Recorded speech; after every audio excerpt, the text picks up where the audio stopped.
Hey everybody, movie reviewer next door here, and I'm back with another review. Felt like watching another movie tonight, and I saw Imani. Not the greatest poster, but it gets the point across.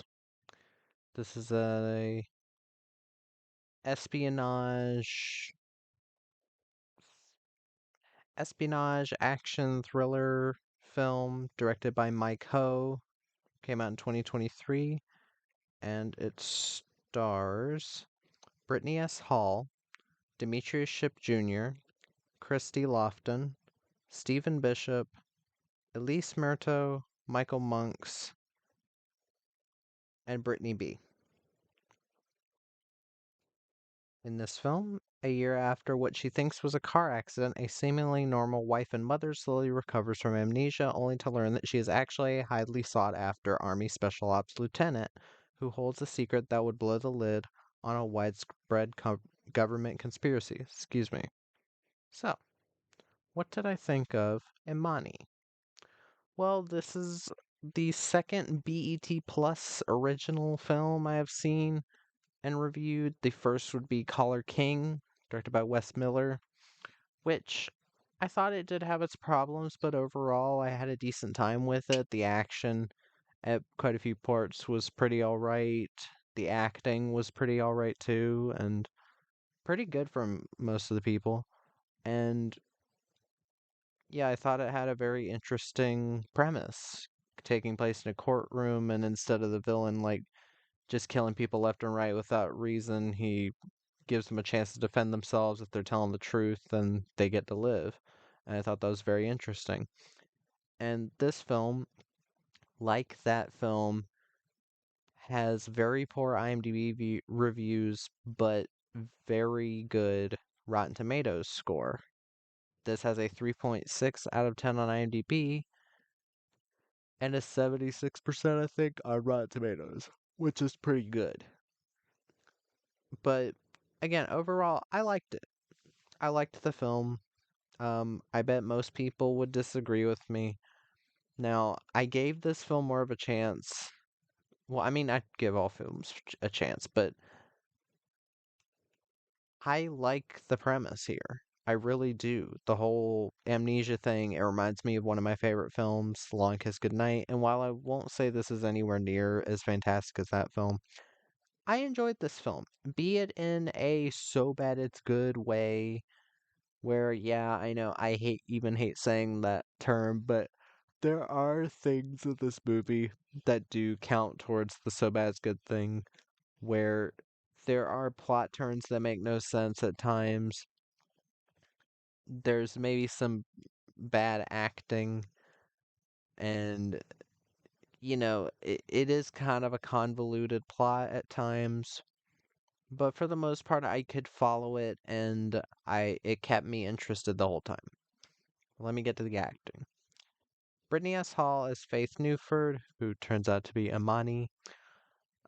It's not a spoiler, it's in the fucking summary. She did a good job. I like her, and I liked her in this. I've never seen this actress before. I think she's been in things like Ballers with Dwayne Johnson. She's been in like Tubi movies. Um, yeah, I've just never seen her. But she did a good job here. I thought she worked in this type of role as like a army like soldier that is living this like normal life. I thought she was very convincing in the action scenes. Um, Used some nice moves. Um, but yeah, I liked her in it. Demetrius Shipp Jr. as Bryce Newford, her husband. He started off a bit rocky with his performance, but I think he got better as the film went further on and you learn more things about his character. But yeah, this actor played Tupac in the biopic All Eyes on Me. So that's where I recognized him from. But yeah. Uh Christy Lofton plays Raymond Supreme. Uh And he's kind of our main villain, kinda, or one of the villains. Sorry, I'll stop messing with that. But this actor's been in things like Power Book, which I don't watch that type of stuff, that like very racially charged crime shows. I'm not really into that. If I'm gonna watch a crime show, it'll be one that's more focused on like things happening than lecturing me about racial issues. But he did an all right job. He, again, the villains are a bit up and down. Stephen Bishop as Senator Grant Powell. Uh, Excuse me. He's decent. Um, Elise Murto as General Michelle Dupree. Um, what do I say about her? She's definitely over the top. And there's a big thing. I'm not gonna say that this film is woke because I don't think it is. It does have that thing that a lot of films directed by or starring a lot of black actors do, where they have a subplot about race and racial injustice. And there's a big one with her where they're just like spelling it out to the audience, and I will say that I rolled my fucking eyes really hard. But overall, she's there. She's not a great actress in this. Michael Monks is Secretary Arthur Bridges. He's barely in it. He's fine. And Brittany B is Karina Johnson. She's she's one of Faith's friends that works at her store. She's not in the film much, but I there was a bit nice liveliness to her performance, to the point where I feel like it was just her being her, because she's very vibrant, very colorful, and she was a fun character to watch. I wish she was in the film more.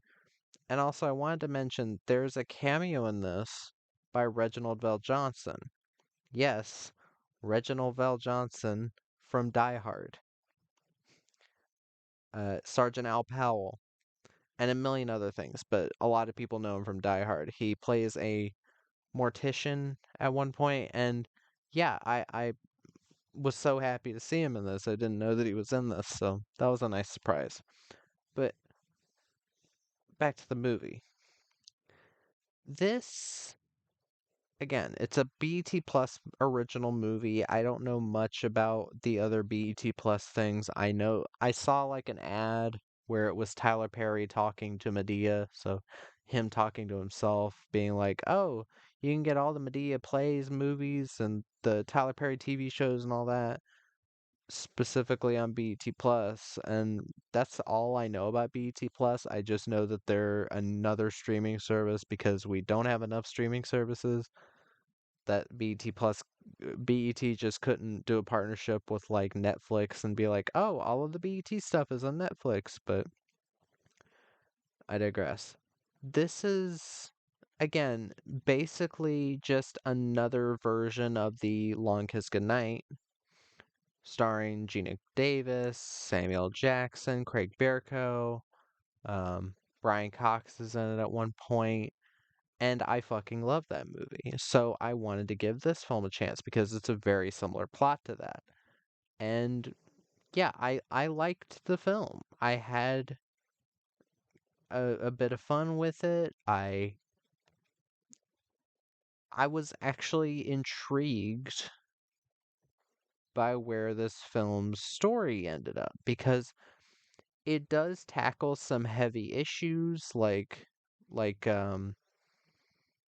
well, first treason during wartime. Um some of them involving well, like I said earlier, the whole thing about like racial injustice, they don't harp on it too much during the movie. It kind of did come out of left field. It's like, oh, you let this man die because you hate brown people. That's literally said in the film, and it just feels like they didn't know what to write for that scene.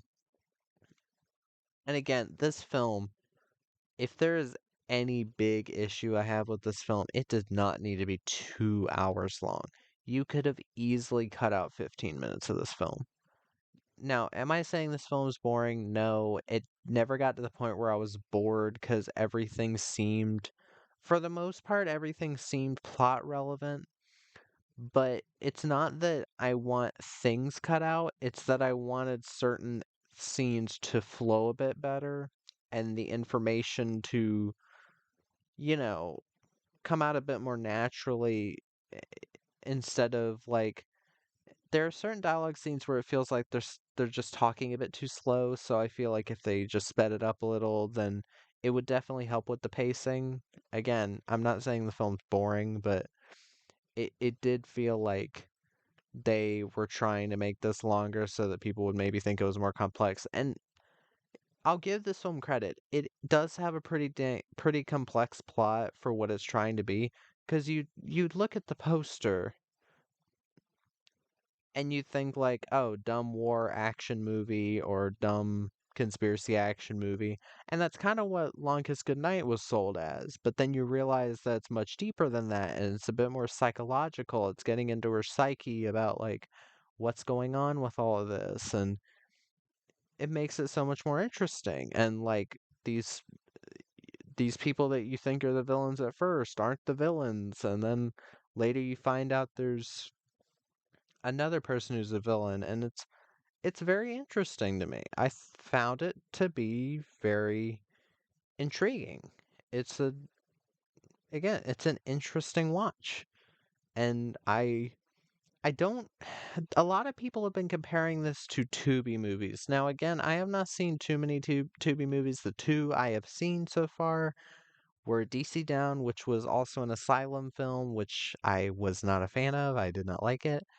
And Toe, which I did quite like. I'll say I liked this more because I wasn't a big I, I could go either way on the ending of Toe. And again, certain people are gonna hate that ending, certain people are gonna love it. But for this film, uh, sorry. If I'm combining the BET Plus movies with Tubi, because for some reason people keep saying that all these BET Plus movies feel like Tubi movies. Yeah, this would be the best one for me so far. But again, I think the whole point of BET Plus is to get like filmmakers that's films would never have come out otherwise onto a streaming service so that they can make some type of money off of it or actually make a living. Now I'm not gonna be one of those prudes that's like, oh, somebody took a money job, oh fuck them. Because actors work for money. That's kind of the point you get into acting because you feel like you have a knack for acting and you make that your living. So I'm not gonna like shame people like Eric Roberts or like Bruce Willis or all these other actors that have been in like classics, but now because they're getting into films where they're on set for like a day and make money, they've like lost their craft. I don't believe in that whole thing. But with this, I feel like the whole point of BET Plus and Tubi originals are to get films off the ground that would have otherwise not come out. And I think that's a very noble thing if that is what they're going for. Because again, I'm not saying this film's perfect, but I did enjoy myself. I thought it had some pretty neat twists and turns, some pretty nice again, pretty nice bits of action.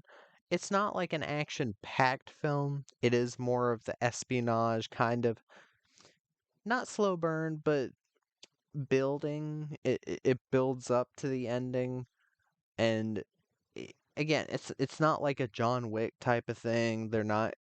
I hate when people compare every fucking action movie to John Wick already. But it's not like a John Wick, like, oh, so much action, even though John Wick 1 and 2 didn't really have that much action. But it's not like John Wick Chapter 3, where there's actually a lot of action, and it's the best one in the series. Fight me. I haven't seen Chapter 4, whatever. But yeah, this film again, it's not trying to win any awards. It's trying to be a kind of twisty turny, kind of bit more complex plot than usual type of film, and I think it works. Yeah. Um, guess to go to the pros and cons. Pros, Brittany S. Hall, frickin' Demetrius Ship, both do pretty good jobs in the film, acting wise especially. Um, I liked Brittany Hall's. Um, she seems very athletic, in the action scenes, and it was nice to see somebody doing their own stunts. The action, for the most part, is pretty well done. I will say there were some small bits of CGI blood that looked pretty bad, but otherwise, a lot of other stuff can make up for it. Pretty nice production design. Now, I bet a lot of these locations weren't built for the film. They probably used existing sets or existing locations, but still, I think they picked a lot of really nice locations. I really like the house that the couple has. Um,